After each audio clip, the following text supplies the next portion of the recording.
노래방 문이 열리고 두 명의 여자가 들어섰다. 그중 한 여자에게 시선이 못 박혔다. 몸에 딱 붙는 검정 원피스에 유난히 짧은 치마, 속이 비치는 살색, 스타킹에 앞서피 깊게 파여 가슴골이 훤히 보였다. 진한 향수 냄새가 코를 찔렀다. 짙은 화장, 탁한 조명 아래에서 뭔가 익숙한 듯도 아닌 듯도 한 얼굴.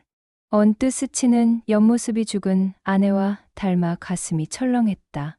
처음엔 그냥 처제와 닮은 사람이겠거니 세상에 닮은 사람은 많으니까 애써 외면했다. 그런데 그녀가 나를 보는 순간 노련한 미소를 짓던 입술이 멈칫하며 숨을 멈췄다. 동공이 미세하게 흔들렸다. 그제야 나도 얼어붙은 채 그 얼굴을 알아봤다. 옥순. 10년 전 애딸린 돌싱남과 결혼하면서 모든 연락이 끊겼던 그녀. 아내의 막내 동생. 내 막내 처제였다. 심장이 발밑으로 쿵 내려앉았다. 차갑고 무거운 쇠뭉치가 명치를 치는 기분이었다. 눈이 마주친 그 찰나 분명 그녀도 나를 알아본 표정이었다. 하지만 놀랍게도 언제 그랬냐는 듯 시선을 돌리더니 태연하게 내 친구 옆에 앉아 유염하게 웃으며 술을 따르기 시작했다. 어머, 손님은 왜 자꾸 앞에 있는 여자를 쳐다보세요? 걔가 마음에 안 드시나? 그녀가 일부러 더 명랑하고 익살스럽게 말했다. 그 목소리가 내 심장을 핥히었다. 나 갑자기 서운해지려 하네. 눈치 없는 친구놈이 크게 웃으며 그녀의 어깨를 감쌌다. 야, 정태야, 너 혹시 내 파트너가 더 마음에 든 거냐? 에이, 솔직히 말해봐. 내가 바꿔줄까? 아니야, 아니야, 그게 아니고. 나는 손을 내저으며 필사적으로 부정했다. 지금 이 상황이 현실감이 없었다. 아니긴 뭐가 아니야, 딱 보니까 그렇구만. 자리 바꾸자. 안 되겠다. 너희들 자리 바꿔. 그렇게 강제로 자리가 바뀌고 처제, 옥순이 내 옆으로 다가왔다. 진한 화장품 냄새와 섞인 그녀의 체향이 숨 막히게 끼쳐왔다. 나는 누구에게도 들리지 않게 귀를 기울여 조심스럽게 속삭였다. 너 정말 괜찮겠어? 옥수는 눈썹 하나 까딱하지 않았다. 오히려 담담하게 웃으며 내 잔에 술을 채우고는 내 귓가에 입술을 가져왔다. 형부, 신경 쓰지 마세요. 그냥 아무렇지 않게 놀아요. 형부도 여기서 아는 사람 만났다고 소문내고 싶지 않잖아요? 전곡을 찔린 기분이었다. 나는 아무 대답도 못하고 고개를 돌려 쓰디쓴 소주잔을 단숨에 비우고 말았다. 그렇게 지옥 같은 2시간이 흘렀고 셋째 시간쯤 되어 친구가 자기 파트너를 데리고 먼저 나갔다. 정태야, 난 얘가 아주 마음에 들어. 2차 갈 건데 너도 갈래? 나? 난 술 좀 더 마시다가 결정할게. 너 먼저 가. 그래. 술값은 내가 계산했으니 이 다음부터는 내가 알아서 해라. 다음에 또 보자. 친구와 다른 여자가 나가고 문이 닫히자 방 안엔 옥순과 나 둘만 남았다. 방금 전까지 떠들썩하던 공간에 모든 소음이 한순간에 증발했다. 노래방 기계의 적막한 팬 소음만이 귓가를 맴돌았다. 에어컨도 아닌데 싸늘한 기운이 목덜미를 타고 흘렀다. 잠시 숨막히는 정적. 그녀가 먼저 입을 열었다. 이전의 명랑한 목소리는 사라지고 물에 젖은 듯한 음성이었다. 형부, 저 이런 데서 이런 모습으로 봐서 많이 놀랐죠? 아니야. 무슨 말 못할 사정이 있어서 그런 거겠지. 그 말을 하자마자 꾹꾹 눌러 담았던 두기 터진 듯 옥수는 갑자기 내 품에 안겨 흐느끼기 시작했다. 처제, 괜찮아? 왜 그래? 그녀는 내 가슴팍에 얼굴을 파묻은 채 아이처럼 울었다. 쪽팔리고 미안하고 죄송해서요. 언니 장례식장에도 못 가보고 제가 그러면 안 되는 거였는데 나는 잠시 말을 잃었다. 괜찮아. 우리 그땐 서로 연락도 안 되던 때였잖아. 그럴 수도 있지. 다 제가 못나서 그래요. 다 제가. 그녀의 눈물. 그리고 가녀린 어깨의 떨림. 그건 단순한 감정의 폭발이 아니었다. 삶에 짓눌리고 사람에게 꺾이고 시간에 잊혀진 이의 마지막 남은 자존심이 산산조각 나는 소리였다. 그리고 한참 뒤 그녀는 천천히 자신의 지난 10년을 털어놓았다. 결혼하고 아기 낳고 처음 인연은 진짜 행복했어요. 근데 남편 회사가 어려워지면서 싸움이 늘고 제 명의로 카드 대출을 받았는데 결국 다 무너졌어요. 남편도 도망가듯 사라졌고 전 신용불량자가 됐죠. 그녀는 고개를 떨구고 조용히 말했다. 아이는 시어머니가 데리고 갔어요. 이런, 내가 어떻게 키우겠어요. 회사 어디도 날 안 뽑아줘요. 그래서 이렇게라도 살아야 하니까. 나 죽고 싶었던 적도 많았어요. 근데 오늘 형부 만나서 다 무너졌네요. 형부한테만은 이렇게 보이고 싶지 않았는데 나는 말없이 그녀의 손을 감싸 쥐었다. 한때 통통하고 부드러웠던 그 손은 온데간데 없고 작고 차갑고 나디가 앙상한 손만이 남아있었다. 옥순아, 그 말 이후로 말이 나오지 않았다. 어떤 말도 어떤 위로도 이 거대한 불행 앞에서 공허하게 느껴졌으니까. 단지 그 밤 형부와 처제였던 두 사람은 그저 사람 대 사람으로 서로의 상처를 부둥켜 안고 조용히 울고 있었다. 밖엔 비가 억수처럼 퍼붓고 있었다. 하늘이 쏟아내는 회색 물줄기처럼 내 마음도 무겁고 어지러웠다. 그런데 며칠 뒤 그때 문자가 도착했다. 형부, 오늘 손님도 없는데 그때 그 가게로 놀러 오실래요? 잠시 핸드폰을 들고 멍하니 앉아 있었다. 당황스러웠다. 하지만 심장 한구석에서 묘한 파문이 일었다. 긴장과 설렘, 그리고 아내에 대한 죄책감과 처제를 향한 그리움이 뒤엉켜 머릿속을 헤집었다. 그럴까? 네. 10시까지 오세요. 아셨죠? 보고 싶으면 더 일찍 오셔도 되고요. 그래. 최대한 일찍 가볼게. 우리 형부. 귀여운 데가 있다니깐. 이따 봬요. 비를 뚫고 노래방에 도착했을 땐 9시 반쯤이었다. 직원이 물었다. 혼자 오셨어요? 네. 아가씨 불러드릴까요? 지난주에 왔던 연우라는 분으로 좀 부탁해요. 그녀의 가명이었다. 처제 옥순. 이젠 연우라는 이름으로 살아가는 여자. 네. 3번 방으로 가 계세요. 술상 바로 들어갑니다. 방 안에 들어서자 술상이 차려졌고 웨이터가 말했다. 10분 안에 도착한답니다. 그 10분이 마치 1시간처럼 느껴졌다. 잔을 채워놓고 마시지도 못한 채 손끝만 굴리는데 문이 열렸다. 그녀가 들어왔다. 이전보다 더 화려했다. 더 짧은 치마, 더 깊게 파인 앞섭. 그녀는 옥순을 지우고 연우라는 완벽한 가면을 쓰고 들어왔다. 처하니. 옥순아, 왔구나. 이리 와서 앉아. 나는 차마 그녀의 얼굴도 제대로 못 본 채 말을 이었다. 잘 지냈어? 형부. 그녀가 내 눈을 똑바로 바라보며 말했다. 단호한 목소리였다. 사람 눈 보면서 말해야죠. 왜 술병만 뚫어지게 쳐다보세요? 그게, 왜요? 오랜만에 이쁜 여자 보니까 가슴이 벌렁벌렁해요? 장난스러운 말투였지만 그 안에는 나를 시험하는 듯한 날카로움이 있었다. 아니 그런 게 아니라 오늘 옷차림이 좀, 하하, 여긴 다 이렇게 입어요. 형부가 편하게 있어야 저도 편해지죠. 계속 그러면 나 민망해서 못 있어요. 그 말에 슬쩍 고개를 들어 그녀를 봤다.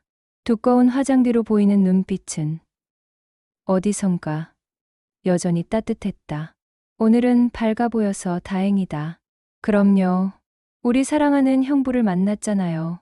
그녀가 장난스럽게 웃으며 말하자 나도 어쩔 수 없이 따라 웃고 말았다.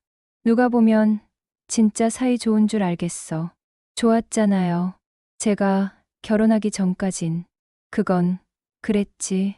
자, 이제 형부니 처제니 그런 말 그만하고 우리 신나게 놀아요. 자, 한 잔 받으세요. 그래, 한 잔 줘. 그녀가 내 잔을 채우며 말했다.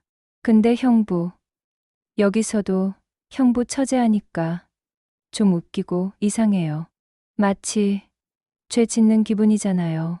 그렇긴 하다. 그럼 우리 이름 부르기로 해요.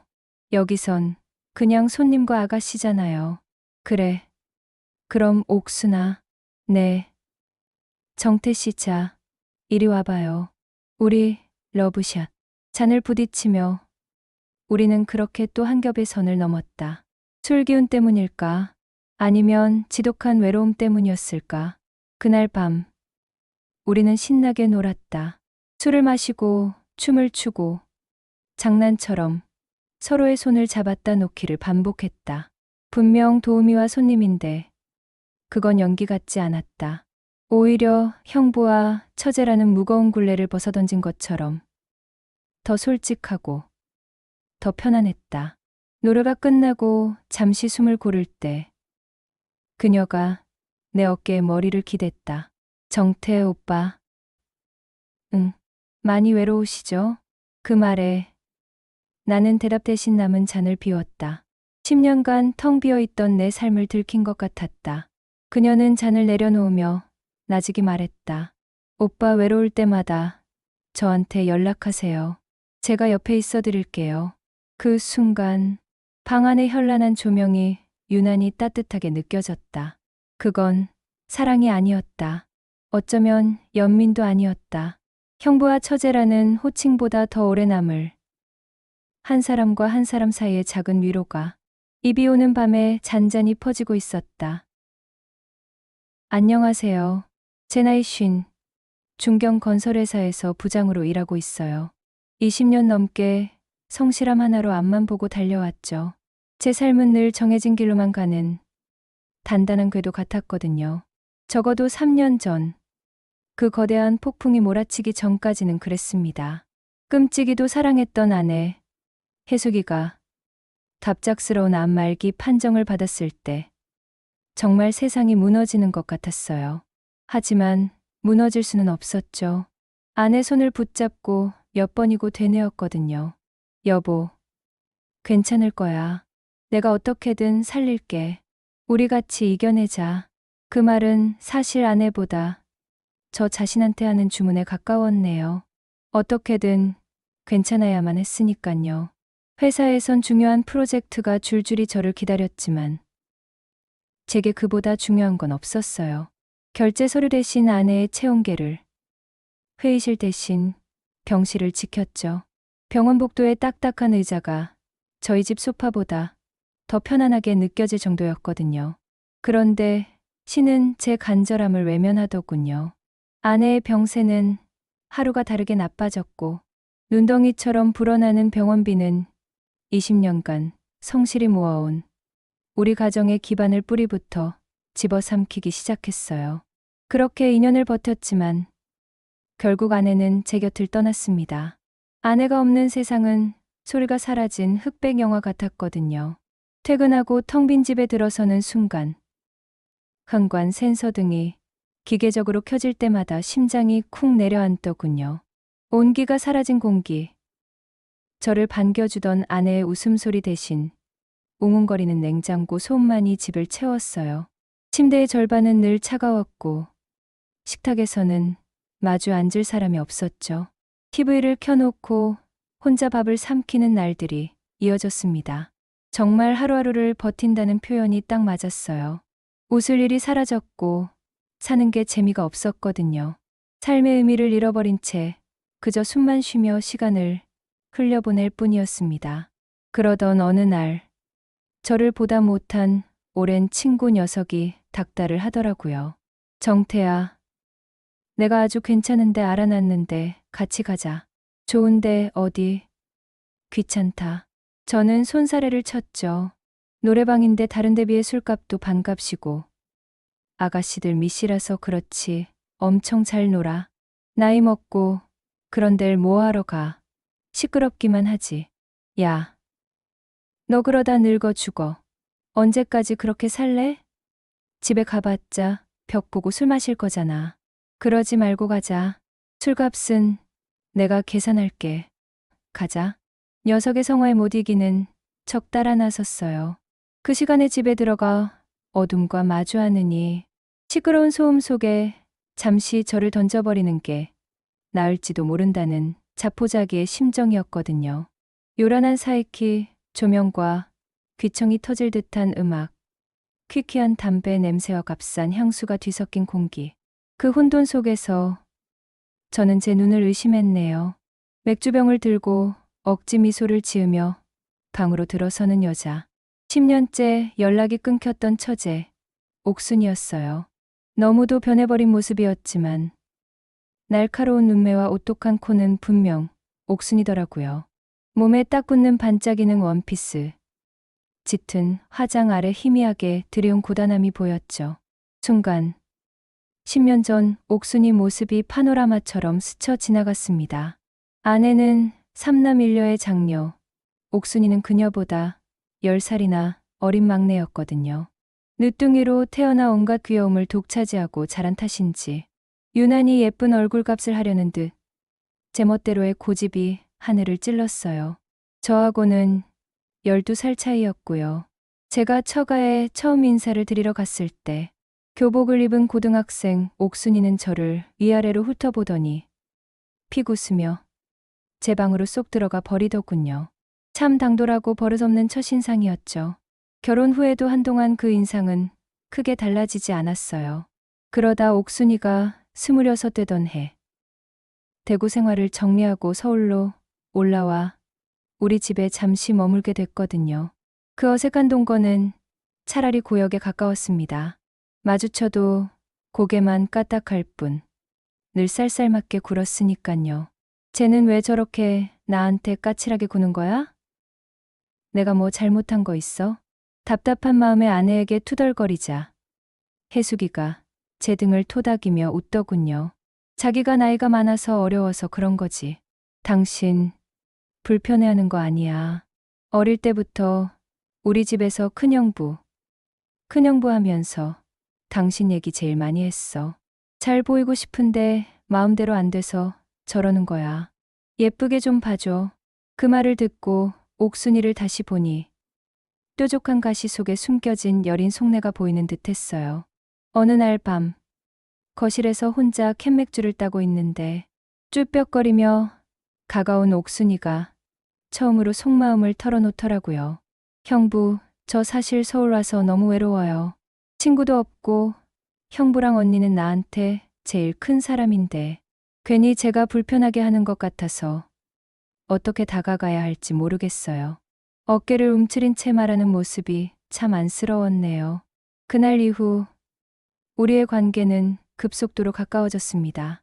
저는 퇴근길에 옥순이가 좋아하던 녹차, 아이스크림을 사다 주었고 옥순이는 서툰 솜씨로나마 제 저녁상을 차려주기도 했거든요. 장난기 많은 막내, 처제와 듬직한 큰형부. 집안에는 웃음소리가 끊이지 않았고 저는 옥순이가 꼭 친동생처럼 예뻤어요. 그렇게 1년쯤 지났을까. 옥순이는 작은 벤처기업의 디자이너로 취직했고 얼마 지나지 않아 남자친구가 생겼다며 수줍게 고백을 하더라고요. 저와 혜숙이는 제 일처럼 기뻐했죠. 하지만 그 기쁨은 오래가지 않았습니다. 1년 뒤 옥순이가 불쑥 폭탄 선언을 했거든요. 임신을 했고 결혼해야겠다는 것이었어요. 그리고 데려온 남자를 본 순간 저와 아내는 입을 다물지 못했죠. 남자는 옥순이가 다니던 회사의 대표였는데 저와 동갑인 50살에 이혼 경력, 심지어 중학생 아들까지 딸려 있었으니깐요. 번지르르한 겉모습과 달리 그의 눈빛에선 어딘지 모를 능글맞음과 가벼움이 느껴지더라고요. 옥순아, 제정신이야? 어떻게 이런 이건 아니야. 다시 생각해봐. 아내가 울며 매달렸지만 옥순이의 고집을 꺾을 수는 없었죠. 문제는 장모님이었습니다. 소식을 들은 장모님은 전화기 너머로 불같이 노하며 당장 헤어지라고. 그 결혼 절대 허락 못한다고 소리치셨거든요. 내 눈에 흙이 들어가기 전엔 절대 안 된다. 그 나이 많은 놈이랑 결혼할 거면 나랑 의절할 각오해. 장모님을 꼭 닮은 옥순이의 고집도 만만치 않았어요. 결국 모녀의 싸움은 파국으로 치달았고 옥순이는 가족들의 축복 없이 남자와 혼인신고부터 하고 살림을 합쳐버렸죠. 그 후로 10년간 연락은 완전히 끊겼고요. 3년 전 아내가 세상을 떠났을 때도 백방으로 수소문했지만 그녀의 연락처조차 알아낼 수 없었습니다. 그렇게 기억 속에서 잊혀가던 처제였거든요. 우리 얘기 좀 더 하자. 저는 옥순이의 팔을 잡아 끌고 노래방을 나섰습니다. 밤 공기는 차가웠고 우리 사이에는 그보다 더 시린 침묵이 흘렀어요. 근처 포장마차에 마주 앉았죠. 묻고 싶은 말은 산더미 같았지만 무엇부터 꺼내야 할지 알 수 없었거든요. 10년의 세월이 만든 벽은 생각보다 훨씬 높고 두꺼웠습니다. 어떻게 지낸 거야? 언니 갔을 때도 얼마나 찾았는데 전화라도 한 통 하지 그랬어. 제가 겨우 입을 떼자 옥순이는 소주잔만 만지작거리더군요. 다 내 잘못인데요 뭐. 무슨 낯으로 형부랑 언니를 봐요. 엄마한테도 죄인이고.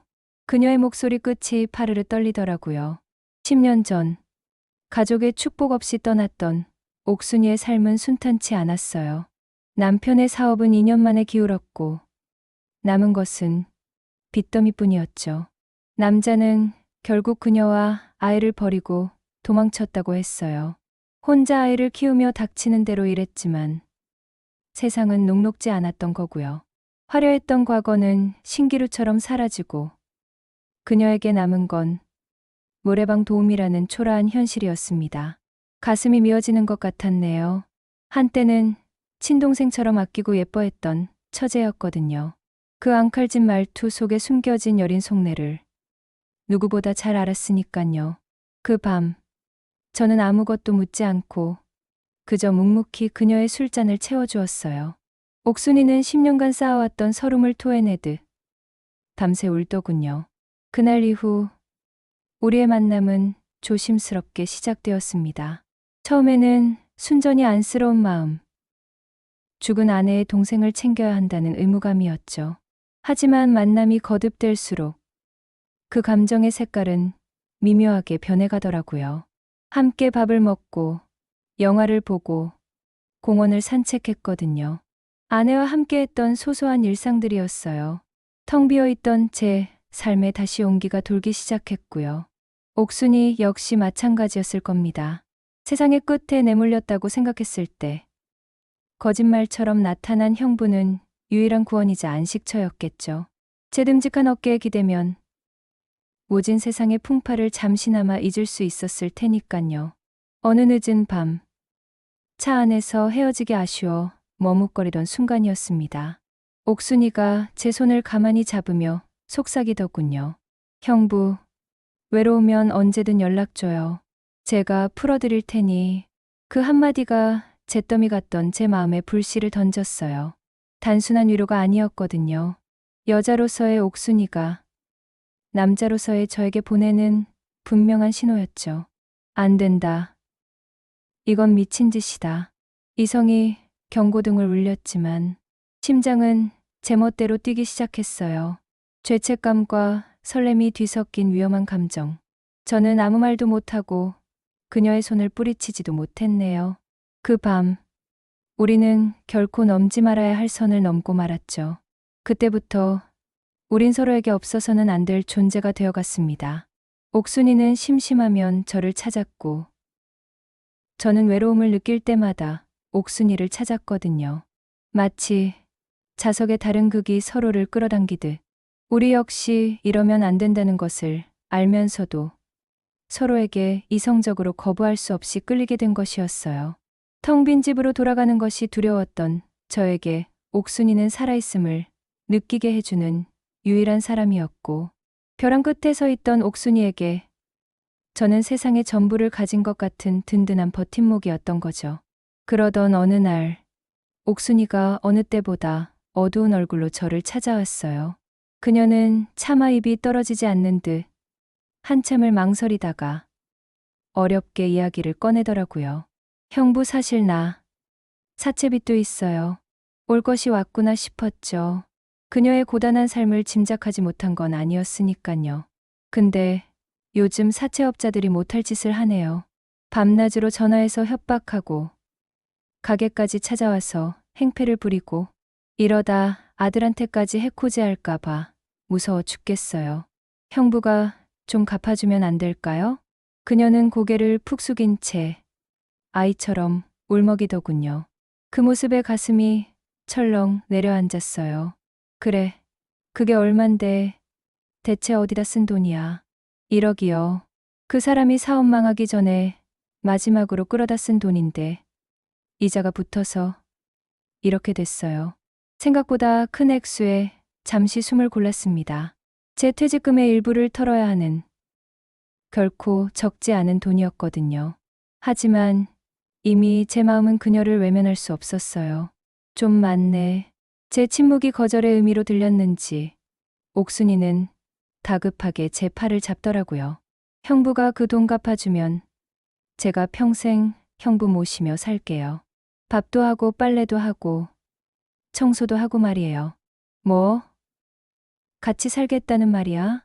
순간 제 심장이 다시 한번 세차게 뛰었죠. 네, 그게 말이 돼. 너 아이는 어쩌고. 아, 맞네. 그럼 작은 원룸이라도 하나 구해서 서로 왔다 갔다 하며 지내면 되죠? 1억을 공짜로 받을 순 없잖아요. 제 몸으로라도 갚아야죠. 자신을 너무나 쉽게 내던지는 모습에 가슴 한쪽이 아려왔어요. 저는 잠시 생각에 잠겼다가 단호하게 말했죠. 그럼 이렇게 하자. 처제가 그 도우미 일 당장 그만두는 조건으로 어때? 생활비는 내가 줄게. 나 더 이상 처제가 그런 곳에서 일하는 모습 못 보겠어.